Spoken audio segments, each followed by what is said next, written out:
আপনাদের সাথে এই এক পিস চিকেন দিয়ে দুর্দান্ত স্বাদের একটা রেসিপি তৈরি করে দেখাবো।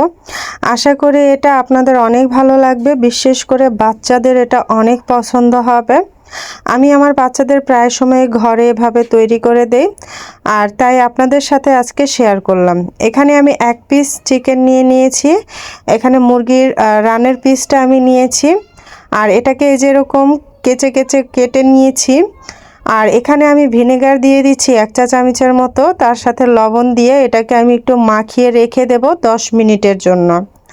ভিনেগার দিয়ে এটাকে মাখিয়ে রেখে দিলে মাংসটা ভিতরটা অনেকটা জুসি থাকবে, এবং এটার যে আলাদা একটা কাস্টে গন্ধ আছে মুরগির মাংসে সেটা চলে যাবে। 10 মিনিট পর এখানে আমি দিয়ে দিচ্ছি মুরগির উপরে আদা রসুন বাটা 1 টেবিল চামচের মতো, 1 চা চামচের মতো।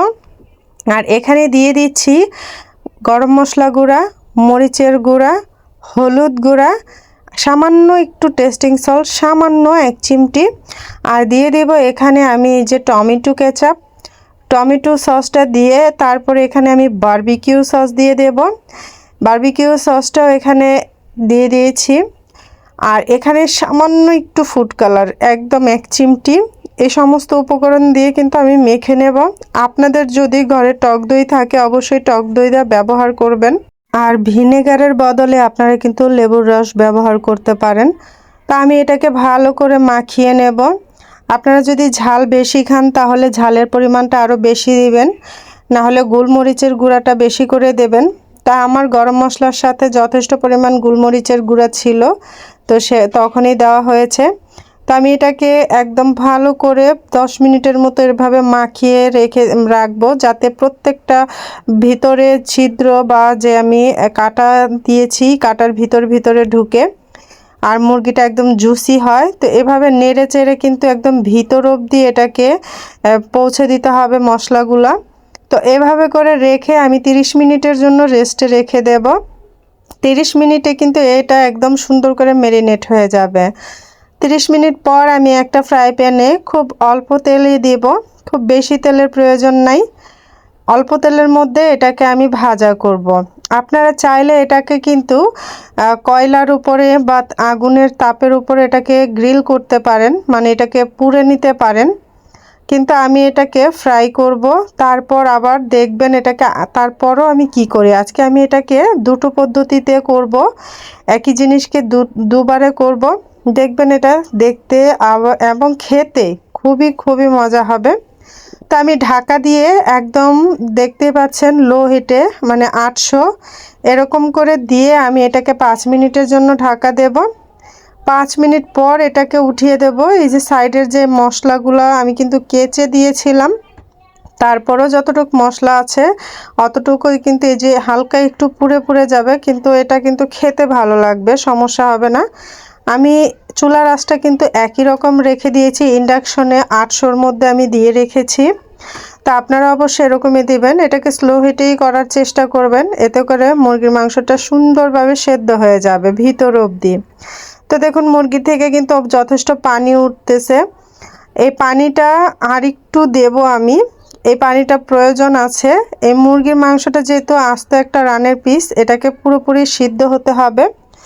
প্রপার কুকড না হলে কিন্তু এটা খেতে ভালো লাগবে না, সেক্ষেত্রে আমি আরও সামান্য একটু পানি দিয়ে কিন্তু এটাকে আমি সেদ্ধ করে নেব, প্লাস ভাজা করে নেব। তো এই তো দেখুন আমি কিন্তু মুরগির মাংসটা উল্টে দিচ্ছি, আর এর ভিতরটা কিন্তু এই যে সুন্দর করে ফাঁকা হয়ে গেছে, আমি যে কেটে দিয়েছিলাম বটির সাহায্যে। তো এটা কিন্তু এই যে এখনো একই আছে, আমি কিন্তু চুলার আঁচ কমাইনি।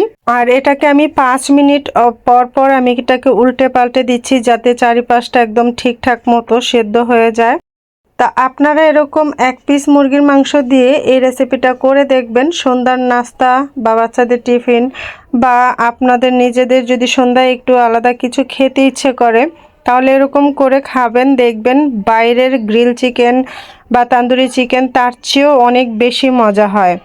তো এই তো দেখুন আমি কিন্তু এরকম উল্টে পাল্টে প্রায় কয়েকবারই উল্টে পাল্টে দিয়েছি। এটাকে একটু সময় নিয়েই করবেন, এতে করে সিদ্ধটা সুন্দর হবে, ভিতরে কোনো প্রকার মুরগির মাংসের ভিতরে কোনো হাড়ের ভিতরে কোনো রকম রক্ত থাকবে না। তো এখন আমি যেটা করছি, এটাকে ফ্রাই করার পরে এখন এই যেরকম একটা গ্রিলের উপরে আমি দিয়ে দেব। এবার চুলার তাপটা কিন্তু আমি কমিয়ে দিচ্ছি, 6-এর মধ্যে আছে, মানে 600-র মধ্যে আছে। আমি এটাকে হালকা একটু গ্রিল করে নেব। আর এটা করাতে সুন্দর একটা স্মোকি ফ্লেভার এর মধ্যে অ্যাড হবে। এর থেকে যে তেল বা মশলা নিচে পড়ছে তার থেকে একটা ধোঁয়ার সৃষ্টি হচ্ছে, যেই ধোঁয়া থেকে একটা স্মোকি ফ্লেভার এই মাংসটার মধ্যে আসবে, খুবই খুবই ভালো লাগবে। তো ধোঁয়াটা প্রচুর পরিমাণে হচ্ছিল, আমার ক্যামেরা সহ ঘোলা হয়ে যাচ্ছে। তো যাই হোক, এটা মানে কি যে মজা ছিল, আপনারা না করলে বুঝতে পারবেন না। এভাবে করে চুলার উপরে এই যে গ্রিলের উপরে আমি কিন্তু উল্টে পাল্টে দিয়ে দিচ্ছি, যাতে চারিপাশটা একই সমান হয়। আর এটা কিন্তু সুন্দর একটা ফ্লেভার আসছিল, দেখুন, দেখেই বুঝতে পারছেন কতটা সুন্দর হয়েছে। তো এখন এই যে অবশিষ্ট যে মুরগির মধ্যে মাখা মশলাগুলো ছিল, এটাকে আমি ভালো করে যেই ভাজা অবশিষ্ট তেল আছে, এই অবশিষ্ট তেলের মধ্যে আমি মশলাটা কষিয়ে নেব। এটা হালকা কষানো হয়ে গেলে আমি আবার মুরগির মাংসটাকে এর মধ্যে দিয়ে এটাকে গ্রেভি করে নেব। মানে আজকের এই রেসিপিটা এতটা ভালো হয়েছিল, এটা আসলে আমার 2 দিন আগে করা। এটা বৃষ্টির দিনে করা হয়েছিল, ঘরে বাচ্চাদের নিয়ে খেয়েছি, তার সাথে আমি নান রুটি বানিয়েছিলাম। মানে এতটা মজা হয়েছিল, মানে বলে বোঝাতে পারবো না, খুবই ভালো লেগেছে। তো এই যেরকম গ্রেভির মধ্যে এখন এই যে চিকেনটাকে দিয়ে আমি আবার একটু কষিয়ে নিচ্ছি, মানে পানিটা যাতে একেবারে শুকিয়ে যায়। তো এই যে পানিটা কিন্তু শুকিয়ে যে মশলাগুলা থেকে তেল বেরিয়ে এসেছে। আর এটা দিয়ে নান রুটি খেতে কিন্তু ভীষণ মজা এই গ্রেভিটা দিয়ে। আর আমি কিন্তু নান রুটিও তৈরি করেছিলাম, সেটা দেখানো হয়নি, স্কিপ করে দিয়েছি। তো যাই হোক, আজকের এই রেসিপিটা কেমন লেগেছে জানাতে ভুলবেন না। সবাই অবশ্যই করে খেতে চেষ্টা করবেন, ট্রাই করবেন। আল্লাহ হাফিজ, আসসালামু আলাইকুম।